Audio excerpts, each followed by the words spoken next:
ঘটনাটা হচ্ছে ডেভিড নামের এক ব্যক্তির। হঠাৎ একদিন কাজ শেষে বাড়ি ফিরে দেখে তার মেয়ে হাত কেটে আত্মহত্যা করেছে। তবে তার মেয়ের এভাবে চলে যাওয়া কোনো সাধারণ বিষয় ছিল না। এর পেছনে যুক্ত ছিল এক স্যাটানিক কাল্ট। ডেভিড তার মেয়ের এই রহস্যময় মৃত্যুর খোঁজ করতে করতে এক কাল্টের সাথে গিয়ে যুক্ত হয়ে যায় এবং একে একে ডেভিড তার মেয়ের সাথে ঘটে যাওয়া সমস্ত কর্মকাণ্ড তার চোখে ভেসে ওঠে। তবে কী ছিল তার মেয়ের সেই আত্মহত্যার পেছনের গল্প, তা জানতে হলে আপনাদের দেখতে হবে কনজিউরিং দি কাল্ট। তাছাড়া হ্যালো বন্ধুরা, কেমন আছো তোমরা সবাই? আশা করি সবাই খুবই ভালো আছো। আমি Emon and welcome to my channel Cinehall. এবং ঘটনা শুরু করা যাক।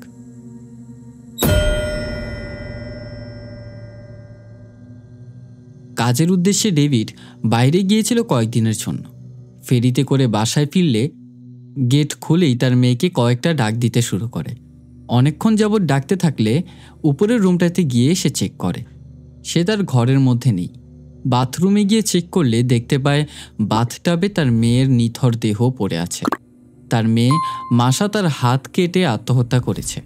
তার চেহারায় আঘাতের চিহ্ন। এই ঘটনা দেখে ডেভিড কান্নায় ভেঙে পড়ে। আসলে এটা তার দুঃস্বপ্ন ছিল। তবে তার মেয়ে আসলেই মারা গেছে। কিন্তু তার মেয়ের এই আত্মহত্যার দৃশ্য সে প্রত্যেক দিনই স্বপ্নে দেখতে পেত। তার মেয়ে মারা গেছে না হয় 4 মাস হয়ে যাবে। তবে সে কোনোভাবেই তার মেয়ের এই অকাল মৃত্যু মেনে নিতে পারেনি। তার মেয়ের মৃত্যুর কারণে সে প্রচণ্ড বিষণ্ণতায় ভুগতে শুরু করে। এই কারণে সে গ্রিফ রিলিফ নামক এক গ্রুপে গিয়ে যুক্ত হয়। এখানে তারাই আসে যারা কিনা অতিরিক্ত ডিপ্রেশনে ভোগে এবং একে অপরের সাথে নিজেদের দুঃখের কথা শেয়ার করে কিছুটা স্বস্তি অনুভব করে। তো ডেভিডও সেখানে গিয়ে নিজের ঘটনা অন্যদের সাথে শেয়ার করে। জানা যায় তার মেয়ের মৃত্যুর পর তার স্ত্রী 1 মাস পরেই তাকে ডিভোর্স দিয়ে চলে যায়। তবে সে এতটাই ডিপ্রেশনে ছিল, এমনকি সে একটা উইজা বোর্ড কিনে নিয়ে এসেছিল। ডেভিড ভাবত তার মেয়ের আত্মা তাদের বাড়িতে এখনও আছে। তবে সে কখনোই উইজা বোর্ডটা ব্যবহার করেনি। সেখানে উপস্থিত থাকা সাইকিয়াট্রিস্ট ডেভিডকে উদ্দেশ্য করে বলে এই বিষয়গুলো থেকে সে যেন মুভ অন করে ফেলে। তবে ডেভিড এই মুভ অন করাটা তার জন্য একেবারেই ইম্পসিবল। তবে সেখানে অদ্ভুত বিষয়, 4 মেয়ের একটা গ্রুপ বসে আছে। ডেভিডের এই দশা দেখে তারা তার দিকে চেয়ে মুচকে হাসি দিচ্ছে। তবে ভাবার বিষয়, এত সিরিয়াস টপিকে কেই বা হাসতে পারে। তবে ডেভিড যখন তার বাড়িতে ফিরে যাচ্ছিল, সেই 4 মহিলা তাকে দাঁড় করায়। তাকে বলে তার মেয়ে মাসা তার সাথে কথা বলতে চায়। ভাবার বিষয় একটা, ডেভিড এই পর্যন্ত তার মেয়ের নাম কারো কাছেই জাহির করেনি। তবে সেই 4 মহিলা কীভাবেই বা তার মেয়ের নাম জানল, এই বিষয়টা খেয়াল করে ডেভিড সেখানে খুবই শকড। সেই 4 জন ডেভিডকে তাদের বাড়িতে যেতে বলে। সেখানে তারা মাসার আত্মার সাথে যোগাযোগ করবে। তবে ডেভিডের তাদের ওপর ভরসা নেই, তাই তাদের সেখানে না করে দিয়ে তার বাড়িতে চলে আসে। বাড়িতে পৌঁছানোর পর তার পুরনো স্মৃতির কথা মনে আসে, যেদিন তার স্ত্রী ম্যাশেল এই বাড়ি ছেড়ে চলে যাচ্ছিল। ম্যাশেল ভাবত তার কাজের চাপের কারণেই সে তার সন্তানদেরকে সময় দিতে পারত না এবং এর ফলেই হয়তোবা ডিপ্রেশনে পড়ে তার মেয়ে আত্মহত্যা করেছে। এসব কথা চিন্তাভাবনা করেই ডেভিডের মনে অনেক ফ্রাস্ট্রেশন জন্ম নিচ্ছিল। উইজা বোর্ডের মধ্যে রাখা তার পুরনো ফ্যামিলি ফটোটা দেখছে। হঠাৎ ওপর থেকে কোনো এক কিছুর শব্দ ভেসে আসে। সেই সাথে ডেভিডের কনিষ্ঠ আঙুলে ব্যথা শুরু হয়। শব্দটা আসছে মাসার রুম থেকেই। রুমটার সামনে গিয়ে সে দাঁড়িয়েছিল। পেছনে মাসার মতোই দেখতে এক অবয়ব হেঁটে যাচ্ছিল। ডেভিড এই বিষয়টা কোনোভাবেই খেয়াল করেনি। মাসার রুমে পৌঁছে সে তার জিনিসপত্র চেক করছিল। সেখানে দেখা যায় মাসার আন্ডারগার্মেন্টস রাখা আছে। তারই মাঝে সে একটা ডায়েরি খুঁজে পায়। 1 পেজের মধ্যে কান্নারত অবস্থায় একটা মেয়ের আর্টওয়ার্ক।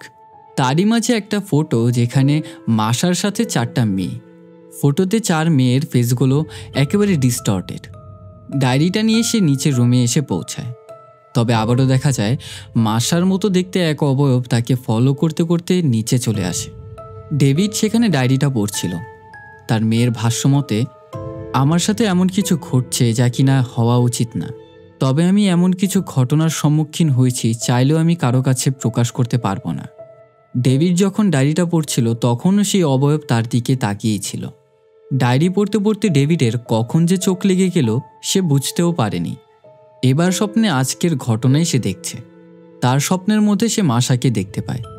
মাশা তার রুমে যাচ্ছিল এবং পেছন দিকে লুকিয়ে ডেভিড তার মেয়েকে আলতো সুরে ডাকছে। মাশা তার দিকে পা অবধি নুয়ে উকি দিলে সেখানে তার ঘুম ভেঙে যায়। এই স্বপ্ন দেখে ঘুম ভাঙলে হঠাৎ সে দেখতে পায় তার মেয়ের মতো দেখতেই সে অবয়বটা তার দিকে সেই ডায়েরি নিয়ে এগোচ্ছে। ডেভিড সেখানে তাকালেই অবয়বটা উধাও হয়ে যায়। সকালে অফিসে কাজে গেলে তার সাথে করে সেই ডায়েরিটাও নিয়ে যায়। অফিসে বসেই সে ডায়েরিটা আবারও পড়ছে। ডায়েরির মধ্যে কেসি নামের এক মেয়ের নাম্বার খুঁজে পায়। নাম্বারটা ফোনে ডায়াল করে সে জানতে পারে সে আসলে মাশার ক্লোজ ফ্রেন্ড। ডেভিড তাকে জানায় তার সাথে সে দেখা করতে চায় এবং সময় মতো তার দেওয়া ঠিকানায় গিয়ে পৌঁছায়। তার কাছ থেকে জানা যায় মাশা সবসময় ডিপ্রেশনের মধ্যে থাকতো। তার সাথে হয়তোবা এমন কিছু ঘটেছে যে কিনা সে তার ক্লোজ ফ্রেন্ডের সাথেও শেয়ার করেনি। মাশার ডায়েরিতে পাওয়া সেই ফটো তাকে দেখালে সে জানে এদেরকে কখনো সে দেখেনি। এর পরবর্তীতে সে গিয়ে পৌঁছায় সেই গ্রিফ রিলিফ কাল্টের মধ্যে। ডেভিড সেই 4 জন মহিলাকে জানায়, কোনো একদিন সকালে যেন আমি ঘুম থেকে উঠে নিজের মেয়ের চেহারাটা দেখতে পাই। আসলে অতি দুঃখে সেই কথাগুলো বলছে, কেননা তার ভেতরে অনেক গিল্টি কাজ করছিল। সে তার মেয়ের ঠিকমতো যত্ন অবধি নিতে পারেনি। তবে আজও সেই 4 জন মহিলা তার দিকে একইভাবে মুচকি হাসি দিয়ে তাকিয়ে আছে।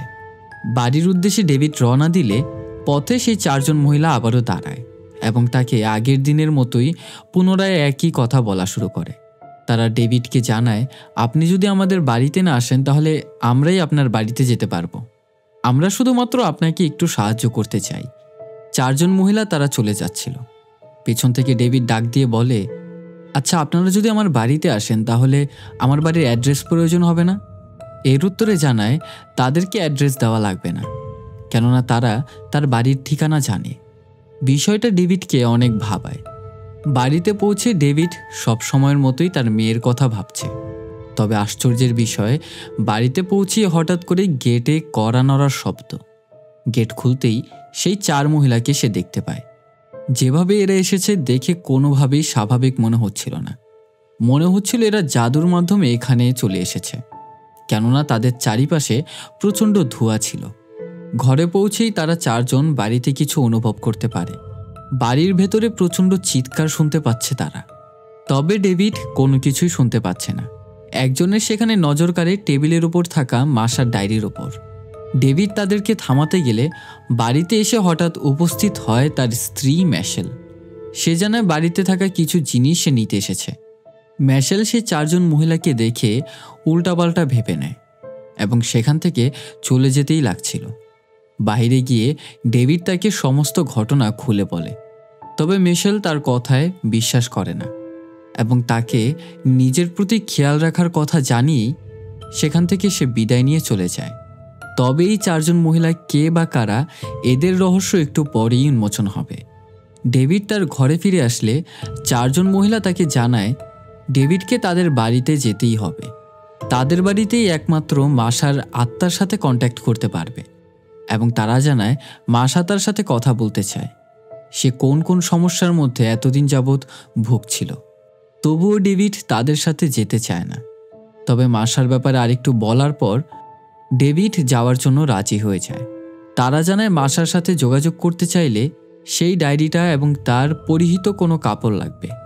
তবে সে জানায় তাদের বাড়িতে যে যাবে অ্যাড্রেস কোথায় পাবে। এর উত্তরে রহস্যময়ভাবে তারা তাকে উত্তর দেয়, আপনি যখন প্রস্তুত থাকবেন তখন আমাদের বাড়িতে এসেই পৌঁছাবেন। এই কথা বলে সেখান থেকে তারা সবাই চলে যায়।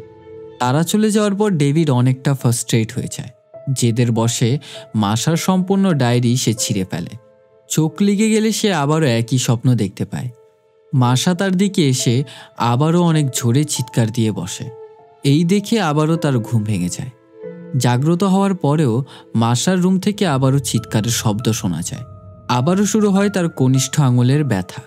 মাশার রুমটা চেক করতে গেলে সেখানে মাশা তার কাপড় চেঞ্জ করছিল। ডেভিড তা উকি দিয়ে দেখতে গেলে হঠাৎ মাশা তার দিকে উকি দিয়ে বসে। এই ভয়ে সে আবারও ঘুম থেকে জাগ্রত হয় এবং এটা বরং আর কিছুই নয়, এটা স্বপ্নের ভেতরই আরেক স্বপ্ন দেখছিল।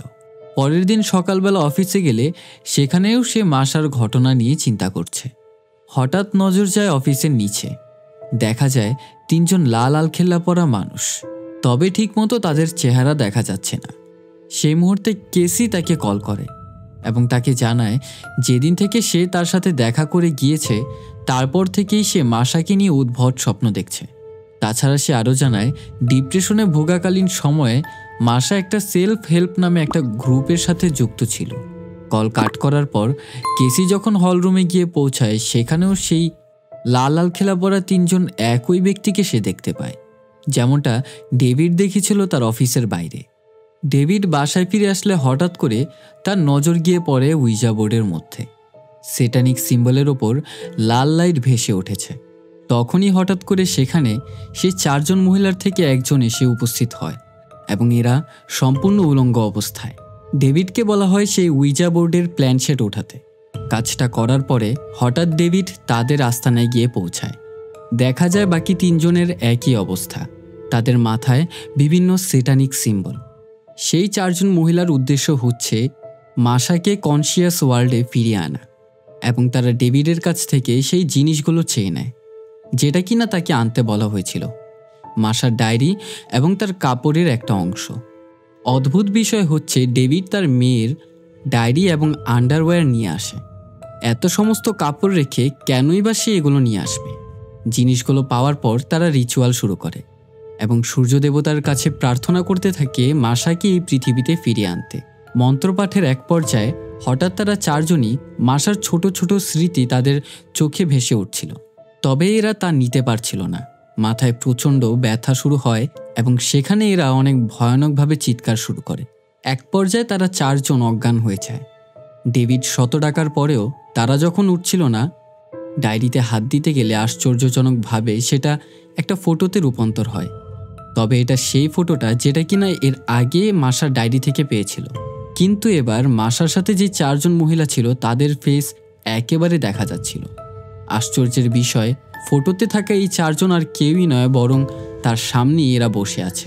এই ঘটনা দেখার পর ইমিডিয়েটলি সে বাড়িতে গিয়ে পৌঁছায় এবং ভয়ে তার এক্স ওয়াইফ ম্যাশেলকে বাড়িতে ডেকে আনে, কারণ কিছুক্ষণ আগে তার সাথে যা ঘটে গেছে এটা কি তার সাথে সত্যই ঘটলো নাকি তারই একটা চোখের ভ্রম ছিল। সে কোনো কিছুই বিশ্বাস করতে পারছে না। ডেভিড এখন মিশেলকে উইজা বোর্ডের ব্যাপারে সমস্ত তথ্য জানায়, আসলে কেনই বা সে এই উইজা বোর্ডটা নিয়ে এসেছিল। তবে এইসব জানতে পেরে মিশেল অনেকটাই শকড। তার কাছে মনে হয় ডেভিড তার মেয়েকে হারিয়ে মানসিক রোগে ভুগছে। এর ফলে তাকে সহানুভূতি দেখাতে গেলে ডেভিড তাকে কিস করতে চায়, কিন্তু তৎক্ষণাৎ সেখান থেকে সে সরে যায়। এর কারণ হচ্ছে সে ডেভিডকে সাপোর্ট করতে চায়, কিন্তু তবে তার সাথে আর থাকতে চায় না। সেখান থেকে মিশেল চলে যায়। এরপর এক ধ্যানে চিন্তা করতে করতে ডেভিড ঘুমিয়ে পড়ে। স্বপ্নে দেখতে পায় মিশেল এবং তার মেয়ে সোফায় বসে আছে এবং অদ্ভুত ভঙ্গিতে তার দিকে তাকিয়ে হাসছে। পাশে থাকা মাসা তার মায়ের কানে কানে কি যেন বলল। কথাগুলো শোনা মাত্রই মিশেলের ফেসিয়াল এক্সপ্রেশন চেঞ্জ হয়ে যায় এবং সে এক চিৎকার দিয়ে ওঠে। তবে ডেভিডের এখনও ঘুম ভাঙেনি। আবারও আরেক স্বপ্ন দেখতে পায়, যেখানে তার হাতের আঙুল সুতোয় বাঁধা। সুতোটা মাসার রুম অবধি গিয়ে পৌঁছায়। হাঁটতে হাঁটতে গিয়ে পৌঁছায় বাথটাবে। সেদিন কাজ থেকে ফিরে এসে তার মেয়েকে যেভাবে পড়ে থাকতে দেখেছিল একই দশায় পড়ে আছে। মাসা তাকে জানায় তার ডায়েরিটা নিয়ে আসতে, তবে ডেভিড এখনও কিছুই বুঝতে পারেনি। বিরক্ত হয়ে মাসা তার বাবার উপর চিৎকার করতেই ডেভিডের ঘুম ভেঙে যায়। ঘুম ভাঙলে বাইরে জানালা চেক করতে গেলে সে দেখতে পায় সেই লাল আলখেলা পরা 3 জন তার ঘরের বাইরে দাঁড়িয়ে আছে।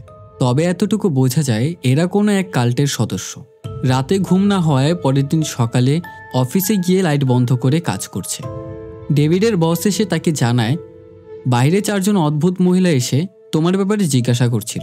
তোমার রুমের লাইট বন্ধ থাকায় আমি ভেবেছি তুমি অফিসে নেই, তাই তাদের বলে দিয়েছি আজ তুমি অফিসে আসোনি। তবে ডেভিড বুঝতে পারে এই 4 জন কারা। তড়িঘড়ি করে বাইরে গেলে দেখতে পায় তারা সেখানে নেই। তাছাড়া সেদিন ডেভিড তার স্ত্রীকে কল করেছিল এবং তার স্ত্রীকে সে জানিয়েছিল তাদের মধ্যকার সম্পর্ক আগের মতো করতে চায়। মিশেল এটা জানতো তার স্বামী তাকে অনেক ভালোবাসে, কিন্তু তাছাড়া সে এটাও মানে মাসা একমাত্র ডেভিডের কারণেই হয়তোবা সুইসাইড করেছে। পরবর্তীতে ডেভিড সেই গ্রিফ রিলিফ গ্রুপে গিয়ে পৌঁছায়, তবে সেদিন সেখানে গিয়ে পৌঁছতে রাত হয়ে গেছে। তবে আশ্চর্যের বিষয়, সেখানে গিয়ে পৌঁছে ডেভিড তার মেয়ের ডায়েরি এবং তার কাপড়ের একটা অংশ নিয়ে সেই 4 জন মহিলার মতো রিচুয়াল শুরু করে। শুরু হয় মোমবাতি নিয়ে সেই একই মন্ত্রপাঠ, তবে তার সাথেও একই ঘটনা ঘটে। ডেভিডের সেখানে প্রচণ্ড মাথা ব্যথা শুরু হয়, তবে এক পর্যায়ে সে অজ্ঞান হয়ে পড়ে গেলে হঠাৎ তার ঘুম ভাঙে, শুনতে পায় মাসার গলার আওয়াজ। বাহিরের দরজা খুললেই মাসাকে সে দেখতে পায়। মাসা বলে সে আসমান থেকে পড়েছে এবং হাঁটতে হাঁটতে এখানে এসে পৌঁছিয়েছে। তাকে দেখার পর ডেভিড কোনো কথাই বলে না, বরং মাসার শরীরে ময়লা লেগে থাকায় ভেতরে নিয়ে গিয়ে তাকে ফ্রেশ হতে বলে। তবে আশ্চর্যের বিষয়, মাসা যখন কাপড় চেঞ্জ করছিল ডেভিড তা দাঁড়িয়ে দাঁড়িয়ে দেখছে। ফ্রেশ হয়ে মাসা বেরিয়ে আসলে ডেভিড জানায় তার মায়ের কাছে তাকে নিয়ে যাবে, তবে মাসা এতে রাজি হয় না। অন্যদিকে অ্যাপার্টমেন্টের বাইরে সেই রেড হুডেড কাল্ট সদস্যকে দেখা যায়। মাসাকে কিচেনে বসিয়ে ডেভিড তার মেয়ের জন্য একটা জ্যাম ব্রেড মেক করছে। তবে কথায় কথায় সে জানায় মাসা মরে যাওয়ার পর তার জিনিসপত্রতে সে হাত দিয়েছে। এই কথা শোনার পর মাসা কিছুটা অদ্ভুত আচরণ শুরু করে এবং বারবার তার মা মিশেলের কথা জিজ্ঞাসা করছিল। তাই ডেভিড একটু সাইডে গিয়ে মিশেলকে কল করে। মিশেলকে ইমিডিয়েটলি এখানে আসার জন্য বলে এবং তাকে জানায় মাসা জীবিত হয়ে গেছে। এই কথা শুনে মিশেলের বিশ্বাস হচ্ছে না। তবে হঠাৎ করে মিশেল অদ্ভুতভাবে ডেমনিক কণ্ঠে হাসা শুরু করে। অন্যদিকে রেড হুডের সেই কাল্টের সদস্যরা আস্তে আস্তে বিল্ডিংয়ের ভেতরে ঢোকা শুরু করে। ডেভিড রুমে গিয়ে পৌঁছালে মাসা তাকে জিজ্ঞাসা করে, তোমার মেয়ে মাসা কি অনেক ভালো মেয়ে ছিল নাকি একটু দুষ্টু প্রকৃতির? এর উত্তরে ডেভিড জানায় তার মেয়ে অনেক ভালো ছিল। আবারও তাকে জিজ্ঞাসা করে, তুমি কি ভালো পিতা ছিলে? ডেভিড কিছুটা থমকে গিয়ে একটু পর জানায় সে ভালো পিতা ছিল। এবার কিছুটা নিশ্চুপ হয়ে মাসা জানায় সে যদি ভালো পিতা হয়ে থাকতো এবং সে মাসার ভালো যত্ন নিয়ে থাকতো তাহলে মাসা কেন আত্মহত্যা করলো? তবে ডেভিড এসবের কোনো প্রশ্নের উত্তর দিতে চাচ্ছিল না। একটু আনকমফোর্টেবল ফিল করায় সে মাসাকে নিয়ে বাইরে চলে যেতে লাগছিল। তবে মাসার আচরণে কিছুটা পরিবর্তন দেখা যায়। শুরু থেকেই ডেভিডের আচরণে কিছুটা খটকা ছিল। এখানে আসল কারণ হচ্ছে তার নিজের মেয়ে মাসাকে শুরু থেকেই সেক্সুয়ালি অ্যাসল্ট করত। ডেভিড মানুষ নয় বরং মানুষরূপী জানোয়ারের থেকেও অথম। এই বিষয়গুলোই মাসা মেনে নিতে পারছিল না এবং প্রতিনিয়তই ডিপ্রেশনে ভুগত। এমনকি চাইলেও সে কারো কাছেই প্রকাশ করতে পারবে না যে তার বাবা এমন একজন দুশ্চরিত্র লম্পট। তবে মুভির শুরু থেকে আমাদেরকে ইন্ডিকেশন দেওয়া হচ্ছিল যে ডেভিড কোনো মতেই একজন ভালো পিতা ছিল না। এক্সাম্পল হিসেবে মাসার রুমে অনেক কাপড় চোপড় ছিল, তবে সব কিছুই বাদ রেখে কেনই বা সে তার আন্ডারগার্মেন্টসগুলো তুলে নিয়েছিল? তাছাড়া ডেভিডের স্বপ্নে মাসা তার মায়ের কানে কানে কিছু একটা বলার পর মিশেলের ফেসিয়াল এক্সপ্রেশন একেবারে পরিবর্তন হয়ে যায়। একটু আগেও যখন সে ড্রেস চেঞ্জ করছিল তখন ডেভিড তার দিকে কুদৃষ্টিতে তাকিয়েছিল, যেটা কিনা সাধারণ কোনো বাবা কখনোই করতে পারে না। এখন বর্তমানে ডেভিড এইসব বিষয়গুলো একেবারেই এগ্রি করতে পারছিল না, তাই মাসাকে নিয়ে সেখান থেকে বেরিয়ে যেতেই লাগছিল। তবে সেই রেড হুডেড কাল্টের সদস্যরা দরজার সামনে দাঁড়িয়ে আছে। ডেভিডের মনে এখনও অবধি প্রশ্ন, এরা কেনই বা তাকে ফলো করছে? এই সুযোগে মাসা তার থেকে হাত ছাড়িয়ে সে জানায় তার সাথে সে গেম খেলতে চায়। এই বলে সেখান থেকে দৌড়ে ভেতরে প্রবেশ করে। মাসা ডেভিডকে চিৎকার করে করে তাকে খুঁজতে বলছে। ডেভিড যখন পাগলের মতো মাসাকে খুঁজছিল হঠাৎ ডেভিডের মাথায় সে একটা কাচের বোতল ছুঁড়ে মারে এবং আবারও সেখান থেকে সে পালিয়ে যায়। বিষয়গুলো আর সহ্য করতে না পেরে বাইরে গিয়ে সে দাঁড়ায়। তার সামনে সেই রেড হুডেড মানুষগুলো দাঁড়িয়ে। ডেভিড তাদের চেহারা দেখে প্রচণ্ড ভয় পেয়ে যায়। আসলে এরা কেউই মানুষ নয় বরং ডিমন, এবং এখানে জানা যায় ডেভিড সেই রিচুয়াল করার পর অন্য এক ডাইমেনশনে চলে এসেছে। এখন ভয় পেয়ে ডেভিড আবারও ভেতরের দিকে চলে যায়। মাসাকে অনেক ডাকাডাকি করেও তাকে খুঁজে পাচ্ছে না সে। এক পর্যায়ে মাসা নিজেই ডেভিডকে ধাওয়া করতে শুরু করে। মাসার হাতে ধারালো এক চাকু। সে ডেভিডকে একেবারের জন্য মেরে ফেলতে চায়, যেন পরবর্তীতে সে কোনো মেয়ের দিকে কুদৃষ্টিতে না তাকাতে পারে। এক পর্যায়ে মাসা ডেভিডকে ছুরি দিয়ে আঘাত করে। তাদের মাঝে সেখানে প্রচণ্ড ধস্তাধস্তি হয়। ডেভিড তাকে জোরে এক ঘুষি দিয়ে দূরে ছুঁড়ে ফেলে দেয়। এরপর দেখা যায় মাসার আসল রূপ। এক ঝলকে হঠাৎ ডেভিডের ঘাড়ে এসে সে কামড় দেয়। আসলে এই মেয়ে মাসা নয়, এ এক অন্য জগতের অতিপ্রাকৃত শক্তি। ডেভিড সুযোগ পেলেই হঠাৎ করে তার হাত থেকে চাকুটা ছিনিয়ে তাকে স্ট্যাব করে এর ফলে সেই অবয়ব নিশ্চল হয়ে পড়ে। সেখান থেকে বাইরে বেরোতে গেলে তার সামনে সেই একই ব্যক্তিগুলো এসে হাজির হয়। তবে ডেভিডের সামনে সেই 4 জন মহিলা উপস্থিত। এই 4 জন মহিলা কোনো সাধারণ মানুষ নয়, এরা হচ্ছে ব্ল্যাক ম্যাজিক চর্চাকারী ডাইনি। ডেভিডকে সেখানে এক নির্দিষ্ট জায়গায় শোয়ানো হয়। তখনই এক উলঙ্গ মহিলা ডেভিডের উপরে এসে বসে পড়ে। ডেভিডের প্রচণ্ড যন্ত্রণা হচ্ছিল, কেননা দাঁত দিয়ে তার পেট চিরে অনেক বড় এক গর্ত তৈরি করে সেই মহিলা, এবং ডেভিডের পেট থেকে বের হয় মাশা। পাশ থেকে এসে এক মহিলা তাদেরই মতো এক হেডব্যান্ড মাশাকে পরিয়ে দেয়। মাশার শেষ বাক্য ছিল, I fail from the sky. তার সাথেই কনজিউরিং দি কাল্ট মুভিটা এখানেই শেষ হয়। এখন ডিসকাস করা যাক এই মুভির এন্ডিং সম্পর্কে। ঘটনা হচ্ছে, ডেভিড ছিল একজন দুশ্চরিত্র লোক, যে কিনা নিজের মেয়েকেই সেক্সুয়ালি অ্যাসল্ট করত। মাশা এই ঘটনার শিকার হয়ে ডিপ্রেশনে ভুগতে শুরু করে। চাইলেও কারো কাছে সে এই কথাগুলো প্রকাশ করতে পারত না। এর ফলে সে জড়িয়ে পড়ে এক কাল্টের সাথে, যেখানে তার সাথে পরিচয় হয় এই 4 জন মহিলার। ডাইনিদের প্রয়োজন বলিদান। মাশার সাথে তাদের চুক্তি হয় তার বাবাকে যথাযথ শাস্তি দিবে। এই জন্য মাশা সেটানের কাছে নিজেকে উৎসর্গ করে। ঠিক 4 জন মহিলা এই কারণেই ডেভিডের লাইফে বারবার ইন্টারফেয়ার করছিল। তবে ঘটনা শুরু হয় ডেভিড যেদিন প্রথমবার উইজা বোর্ড ধরেছিল। সেদিন সেই 4 মহিলার রিচুয়ালের পর থেকেই সে আর পৃথিবীতে ছিল না। ডেভিডের আত্মা নরকেও নয়, বরং পৃথিবীতেও নয়, তার আত্মা ছিল অন্য এক জগতে। ডাইনিদের সাথে চুক্তি ছিল মাশাকে পুনরুজ্জীবিত করা, এবং তারা সেই কাজটা সফলভাবে করতে সক্ষম হয়েছে, কেননা রিচুয়ালের মাধ্যমে মাশাকে ডেভিডের পেট থেকে পুনর্জন্ম করায়। এত সব ঘটনা ডেভিডের সাথে বাস্তবে ঘটছিল না, বরং এই ঘটনা ঘটছিল ডেভিডের আত্মার সাথে। ডাইনিরা ডেভিডের আত্মাকে উৎসর্গ করে মাশার আত্মাকে পুনরুজ্জীবিত করতে সক্ষম হয়েছে, এবং এখন থেকে ডেভিডের শরীরের ভেতর থাকবে মাশার আত্মা। এই ছিল কনজিউরিং দি কাল্ট মুভির ঘটনা। তাছাড়া ভিডিওটা কেমন লেগেছে তা কমেন্ট করে জানাতে ভুলবেন না, এবং ভিডিওতে লাইক করে দেবেন। চ্যানেলে নতুন হয়ে থাকলে অবশ্যই সাবস্ক্রাইব করে পাশে থাকা বেল আইকনে ক্লিক করে দেবেন। চ্যানেলটা চেক আউট করার অনুরোধ রইল, এবং দেখা হচ্ছে শীঘ্রই নতুন কোনো এক ভিডিও নিয়ে। Till then, good by.